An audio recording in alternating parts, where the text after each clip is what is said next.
Да, Анита, токму така, парвовирозата е тешко и опасно заболување кај кучињата, особено кај најмладите миленици, а токму утрово на оваа тема ќе разговараме со ветеринарниот лекар Жарко Радовиќ за тоа како навреме да се препознае оваа болест кај милениците и како најдобро да ги заштитиме нашите миленици. Доктор Радовиќ, добро утро и добре ни дојдовте во Македонија наутро. Добро утро, добро ве најдов. За почеток, ајде да им објаснеме на нашите гледачи што всушност представува парвовирозата и зошто собствениците на кучиња треба сериозно да ја сватат оваа болест. Па, како што рековте во најавата, мислам, треба да ја сватат сериозно, бидејќи е сериозно заболување. Односно, што е сериозно заболување, тоа е значи смртоносно заболување. Во голем процент пациентите кои што заболуваат, завршуваат летално, односно со смртен исход. Особено кај младите, помладите генерации на кучиња, а тоа е значи негде од 6 недели возраст па до 6 месеци, 9 месеци, па и година дена. Кои се првите знаци што укажуваат на тоа дека кучето е заболено токму од оваа болест и кога треба итно да се реагира? Нормално на ниеден собственик нема е познато дека е парвовироза упрашање, иначе итното е уште пред да се појават знаците, меѓутоа нормално тоа не го знаеме. А инаку првите знаци кои што се појавуваат се најобичните: летаргија, несакање, повлеченост, немање желба за јадење, пиење, отпивање, значи храна и вода, и после тоа се развиваат оние побурните симптоми кои што се врзани со дигестивниот тракт и кои што представуваат повраќање интензивно, пролив и веќе тогаш болеста има земено замав. Инаку пред тоа самата болест, незиното развивање и начинот како она навлегува во организмот и потоа се развива, е најпрви, значи, влегува низ устата, орални, тонзилите се претежно првото место каде што вирусот се размножува и тропизмот, односно вирусот ги напаѓа најпрви леукоцитните лози, односно одбрамбениот систем.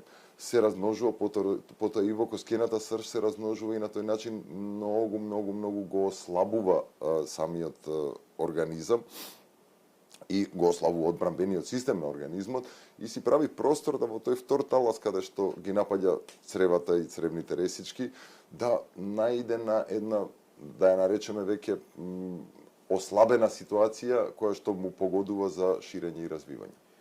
Доктор Радовиќ, како најчесто се пренесува парвовирусот и каде постои најголем ризик од пренос на оваа болест?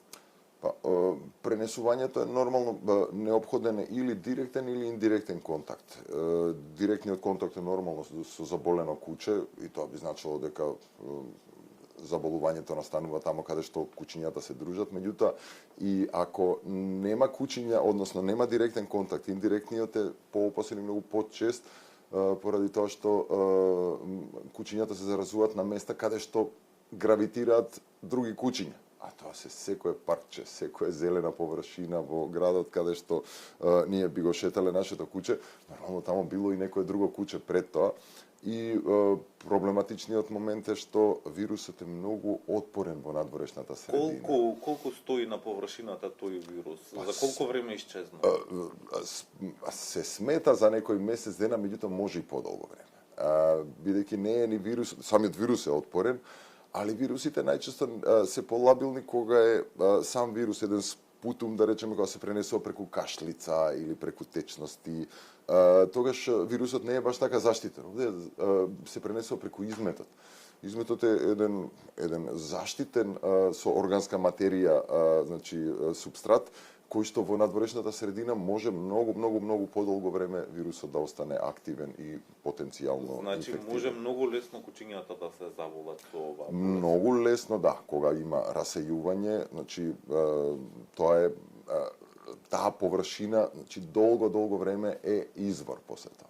Докторе, кога сме веќе кај преносот, тука постои нели заштита преку вакцинирање? Колку вакцините помагаат за да се заштитат кучињата од оваа болест или барем да ја проминат на еден полесен начин. Да, значи единствениот начин на третирање, тоа е и причина зашто немаме толку многу парвовироза, е у суштина таа редовна вакцина.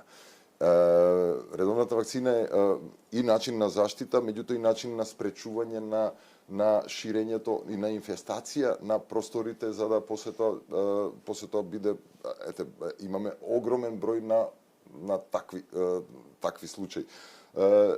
Од таа гледна точка, вакцинацијата е нешто што секогаш се нагласува, значи као нешто најнеопходно, она е у склоп на тие примарни вакцини, каде што спаѓаат и неколку други болести, кои што исто така принципот е не се лекува, туку само се превенира и се спречува, и заради тоа вакцинацијата е одличен начин да се заштити, само доколку се стави. Така и за крај на нашиот разговор, кој е вашиот совет до собствениците на миленици, како да ги заштитат своите миленици преку вакцинација, или можеби пак со давање на одредени суплементи на своите миленици? Па, здравиот организам, ова со суплементите што го спомнавте, е секогаш нормално поотпорен. Меѓутоа, ова е незгоден вирус и не би требало да се облега на она као кај грипот, силен сум, јак сум, па ќе го пребродам, бидејќи овде се работи за смртоносен вирус.